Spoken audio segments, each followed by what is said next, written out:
Who are the Oriental Orthodox churches?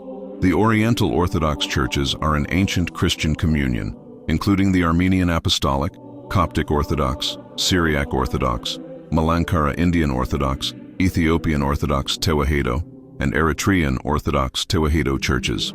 They share one apostolic faith and sacraments rooted in the Nicene Creed and profess Miaphysite Christology, Christ as one united nature out of two, fully God and fully man without division or confusion. Now here are 3 facts from each of the Oriental Orthodox churches. First nation to embrace Christianity.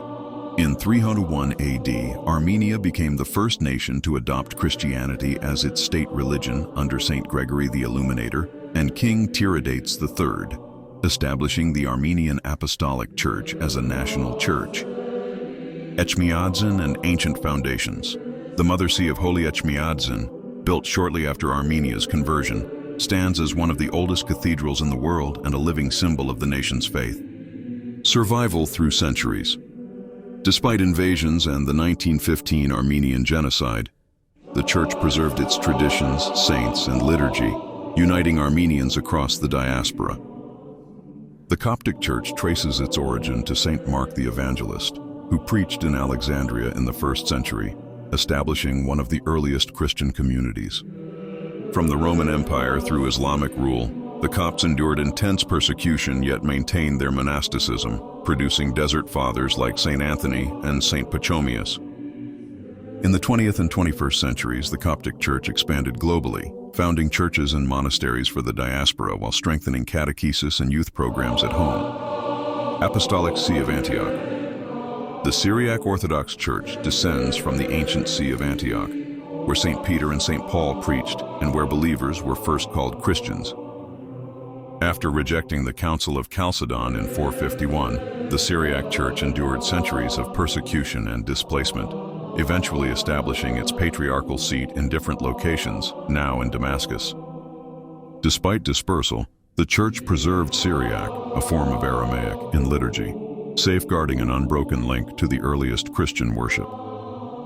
Origins with St. Thomas the Apostle. Tradition holds that St. Thomas arrived in India in 52 AD, planting the seeds of Christianity on the Malabar coast. Portuguese and colonial tensions. Contact with Portuguese missionaries in the 16th century led to Latinization pressures, which the Malankara Christians resisted, reaffirming their Oriental Orthodox identity at the Coonan Cross Oath in 1653. After these conflicts, the Church formally aligned with the Syriac Orthodox Patriarch, adopting the West Syriac Rite while keeping its Indian identity. Christianity was introduced in the 4th century by Saint Frumentius, Abba Salama, making Ethiopia one of the first Christian kingdoms.